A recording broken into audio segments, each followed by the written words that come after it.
Né le 21 décembre 1949 à Yako, en Haute-Volta, aujourd'hui Burkina Faso, et assassiné le 15 octobre 1987, Thomas Sankara, de son nom complet Thomas Isidore Noël Sankara, était un homme d'État et révolutionnaire burkinabé. Sankara a laissé une empreinte durable en tant que figure emblématique de l'histoire de l'Afrique. Sankara a rejoint l'armée burkinabé dans les années 1970 et a été formé à l'école spéciale militaire de Saint-Cyr, en France. Pendant son service militaire, il a été témoin des inégalités sociales et économiques qui ont profondément marqué sa vision politique. Sankara s'est engagé dans des mouvements politiques de gauche et a été influencé par les idées révolutionnaires, anti-impérialistes et socialistes. Il a participé à des mouvements de libération en Afrique et a été profondément inspiré par la révolution socialiste au sein de laquelle il a pris part. En 1983, Sankara est devenu le président du Burkina Faso à la suite d'un coup d'État. Durant son mandat, il a entrepris des réformes radicales visant à transformer la société burkinabé, en mettant l'accent sur l'autosuffisance, l'éducation, la santé publique, la promotion des femmes et la lutte contre la corruption. Sankara était un fervent défenseur de la souveraineté africaine et a cherché à promouvoir la coopération entre les nations du continent. Il a également développé des relations avec d'autres dirigeants, notamment Mouammar Kadhafi de la Libye, partageant des idéaux panafricains et anti-impérialistes. Thomas Sankara et Mouammar Kadhafi, le dirigeant de la Libye à l'époque, entretenaient des relations étroites et amicales. Leurs liens étaient basés sur des idéaux politiques communs et une vision partagée de la transformation de l'Afrique. Sankara et Kadhafi partageaient une vision panafricaine et étaient tous deux des partisans de l'unité et de la solidarité entre les nations africaines. Ils étaient favorables à l'idée d'une Afrique forte et indépendante et cherchaient à promouvoir la coopération entre les pays du continent. La Libye de Kadhafi a apporté un soutien financier et matériel au Burkina Faso de Sankara, notamment dans le cadre de projets de développement, de programmes d'aide et d'investissement. Les deux dirigeants ont également coopéré sur des questions politiques, notamment en soutenant des mouvements de libération en Afrique et en partageant une vision anti-impérialiste. Les relations entre les deux pays et dirigeants ont été complexes et que certains observateurs ont souligné que le soutien de la Libye à Sankara a suscité des inquiétudes au sein de la communauté internationale. Après le renversement de Thomas Sankara, les relations entre le Burkina Faso et la Libye ont connu des changements significatifs.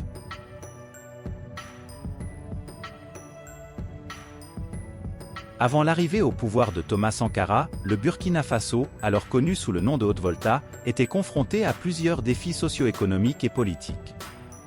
Voici un aperçu de la situation du Burkina Faso avant l'ère Sankara. Comme de nombreux pays africains, le Burkina Faso a été colonisé par la France. Sous la colonisation, le pays a subi des politiques d'exploitation des ressources naturelles et une administration qui favorisait les intérêts de la métropole coloniale. Le Burkina Faso a connu une série de changements de régime politique et de gouvernement, avec des périodes d'instabilité et de coups d'État. La situation politique était souvent marquée par des tensions et des conflits internes. Avant l'arrivée de Sankara, le Burkina Faso était confronté à des défis majeurs liés à la pauvreté, à la faible productivité agricole, à l'analphabétisme, à des inégalités sociales et à des conditions de vie difficiles pour de nombreux citoyens. Le pays était fortement dépendant de l'aide étrangère et des exportations de matières premières, ce qui le rendait vulnérable aux fluctuations des marchés mondiaux et aux pressions économiques extérieures. L'arrivée de Thomas Sankara au pouvoir a marqué un tournant majeur dans l'histoire du Burkina Faso, avec la mise en place de réformes radicales visant à transformer la société et à promouvoir l'indépendance économique et politique du pays.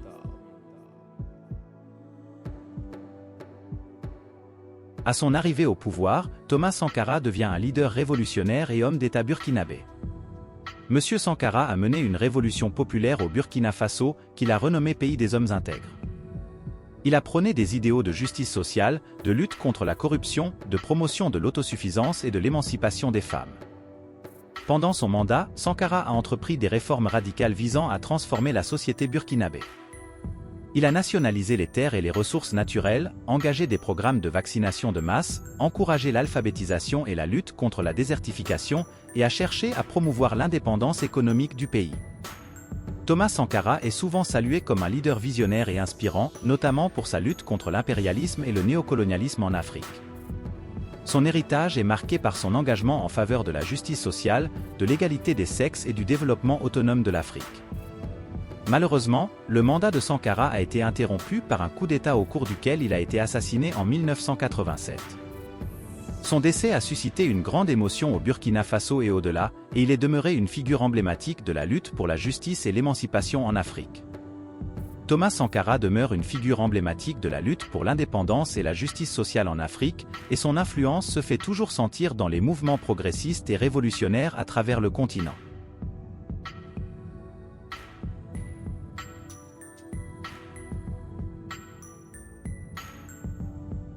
Les tensions au sein de l'armée sous le régime de Thomas Sankara étaient principalement liées à des questions de loyauté, de politique et de réforme.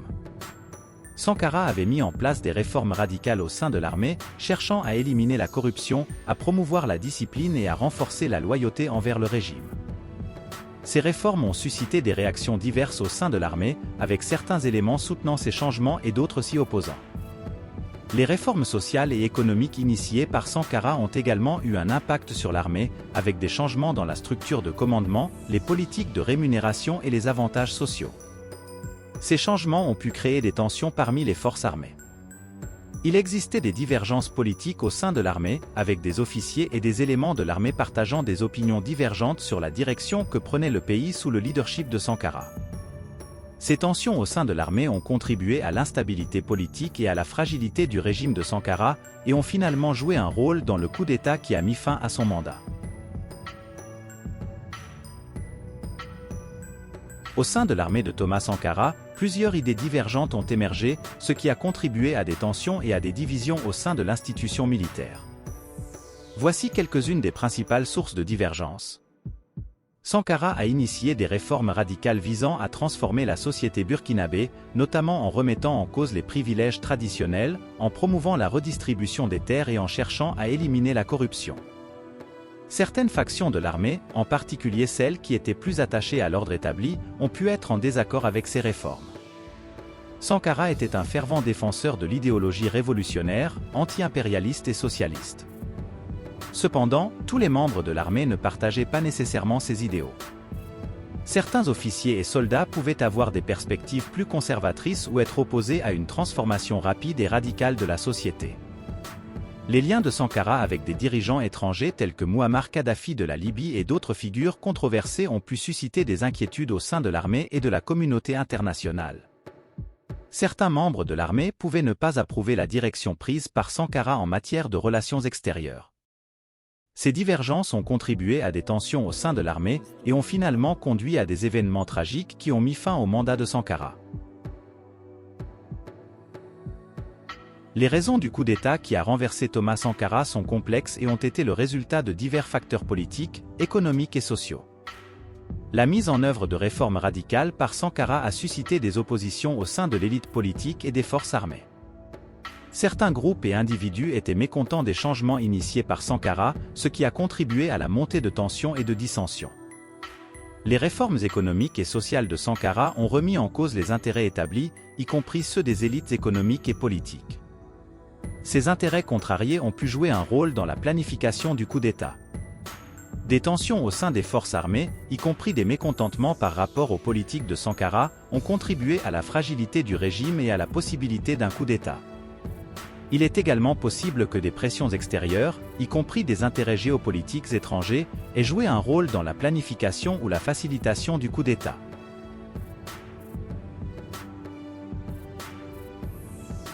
Thomas Sankara et Blaise Compaoré étaient initialement des alliés politiques et militaires. Blaise Compaoré a joué un rôle clé dans le gouvernement de Sankara en tant que son bras droit et compagnon proche. Cependant, des tensions et des divergences ont émergé entre les deux hommes au fil du temps, en raison de différences d'opinion sur la direction que prenait le pays et sur diverses questions politiques. Malgré leur partenariat initial, la relation entre Sankara et Compaoré s'est détériorée, conduisant finalement à un coup d'État en 1987 au cours duquel Sankara a été renversé et tué. Blaise Compaoré a pris la tête du gouvernement à la suite de ce coup d'État. Le coup d'État qui a renversé Thomas Sankara s'est déroulé le 15 octobre 1987. Des tensions croissantes existaient au sein du gouvernement et de l'armée, en raison de divergences d'opinion sur la direction que prenait le pays sous la présidence de Sankara. Ces tensions étaient également alimentées par des préoccupations concernant la politique étrangère de Sankara, ses réformes radicales et son style de gouvernance. Des membres de l'armée, dirigés par Blaise Compaoré, qui était alors le bras droit de Sankara, ont lancé un assaut contre le palais présidentiel à Ouagadougou. Des combats ont éclaté entre les forces fidèles à Sankara et celles soutenant le coup d'État. Au cours de l'assaut, Sankara a été capturé et emmené vers un lieu inconnu, où il a ensuite été assassiné.